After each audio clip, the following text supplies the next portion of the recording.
فرحان اپنی ہی دھن میں زندگی کے بقیہ دن آرام و سکون سے گزار رہا تھا کہ آج یوں اچانک سے 1 سال بعد ایک پارسل موصول ہوا تھا جسے کھولنے پر ایک گڑیا اندر سے نمودار ہوئی تھی، جس کی کافی شکل ہو سارا سے ملتی تھی، کیونکہ پارسل پر نہ کوئی نام تھا نہ کوئی واپسی کا پتہ۔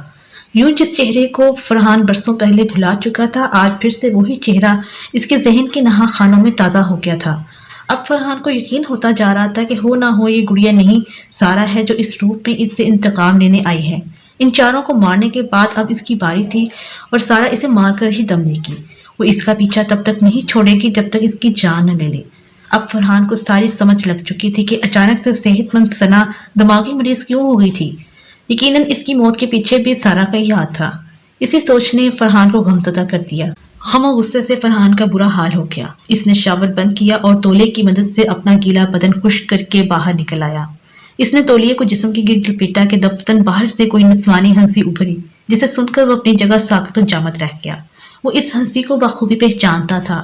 فرحان باتھ روم سے باہر آیا اور آہستگی سے چلتا ہوا نیچے ڈرائنگ روم میں آیا۔ جو ہی اس نے ڈرائنگ روم کے اندر قدم رکھا تو اس کی نگاہیں سیدھی گڑیا کی نگاہوں سے جا ٹکرائیں، تو خوف کے باعث فرحان چھٹری لے کر رہ گیا۔ گڑیا کو دیکھ کر ایک لمحے کو اسے ایسا لگا جیسا گڑیا کے چہرے کے خد و خال بدل رہے ہوں، گویا وہ انسانی روپ میں بدل رہی ہو۔ اس کی آنکھوں میں شدید سختی اور زندگی کے آثار تھے۔ فرحان کو اب ایسا محسوس ہونے لگا تھا کہ یہ گڑیا نہیں کوئی اور چیز ہے، یا پھر کوئی شیطانی چیز۔ فرحان کا شک یقین میں بدلتا جا رہا تھا۔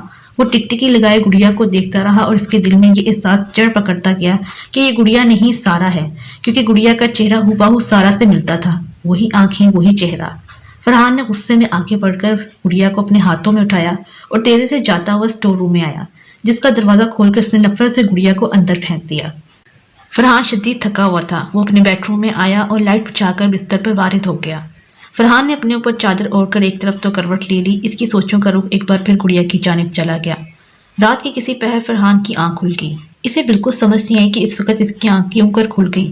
نہ تو اسے کوئی ڈرانا خواب آیا اور نہ ہی اسے واش روم جانا تھا۔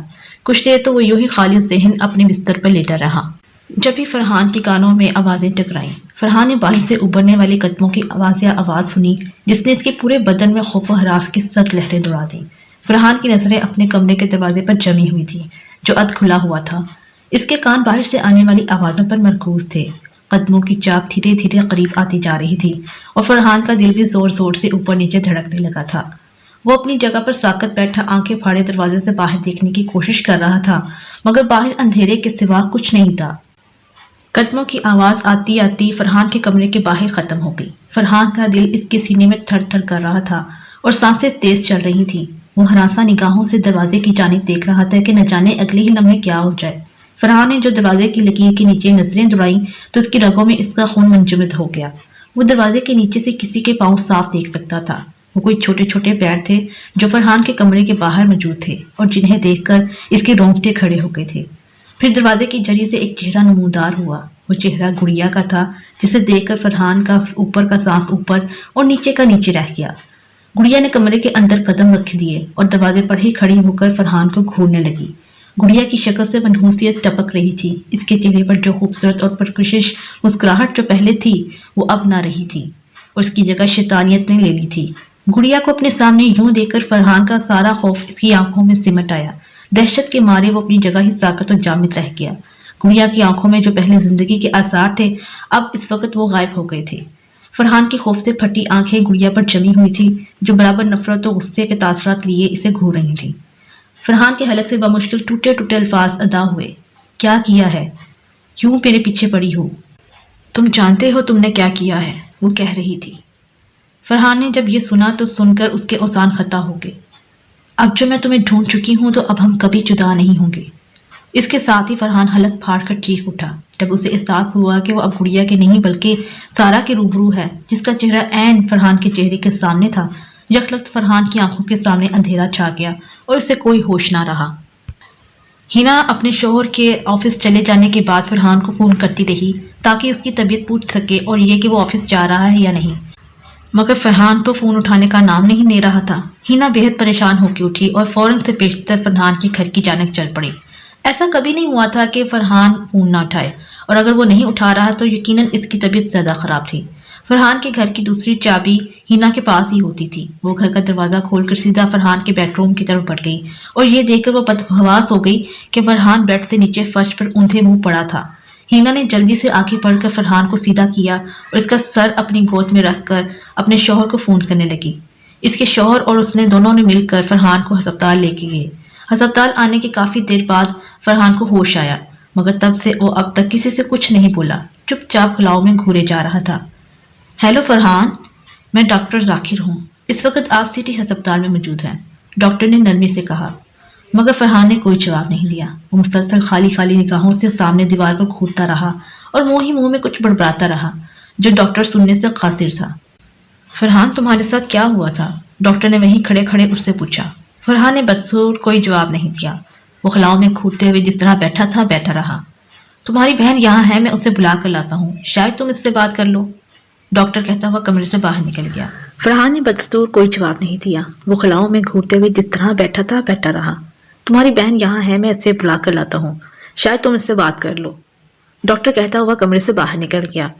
فرحان نے ایک بار پھر نظر اٹھا کر نہیں دیکھا تھا۔ وہ ابھی بھی خالی خالی نگاہوں سے سامنے دیوار کو گھورے جا رہا تھا، مگر اب اس کے بڑبڑانے میں مزید تیزی آ گئی تھی اور اس کی آواز بھی پہلے سے قدرے اونچی ہو گئی تھی۔ اب جب کہ میں تمہیں ڈھونڈ چکی ہوں تو اب ہم کبھی جدا نہیں ہوں گے۔ اگلے ہی لمحے ہینا اندر داخل ہوئی۔ وہ اپنے چہرے پر دلکش مسکراہٹ سجائے ہوئے تھی کیونکہ وہ اپنی پریشانی فرحان پر عیاں نہیں کرنا چاہتی تھی۔ وہ اپنے آنسو ضبط کیے مسکراتے ہوئے فرحان کے پاس آئی۔ وہ اپنے دونوں ہاتھ پیچھے کی طرف کیے ہوئے تھی، شاید فرحان کے لیے کوئی تحفہ لے کر آئی تھی جسے وہ اس سے چھپا رہی تھی۔ کیسے ہو پیارے فرحان؟ ہینا اس کے پاس بیڈ پر بیٹھی ہوئی بولی۔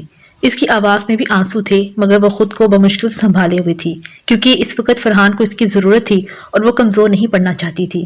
اس کے ذہن میں وہ تمام باتیں گردش کر رہی تھی جنہیں وہ کبھی سوچنا نہیں چاہتی تھی، مگر آج حالات ایک بار پھر وہی رخ اختیار کرتے جا رہے تھے جیسے 1 سال پہلے ہو گئے تھے جب ثنا جنونی ہو کر ہسپتال آ گئی تھی۔ وہ وقت ان سب پر بہت بھاری تھا اور اب اس کا پیارا بھائی اس حال میں تھا جسے دیکھ کر اسے بہت زیادہ تکلیف ہو رہی تھی، مگر وہ اس کے لیے ہی برداشت کیے ہوئے تھی۔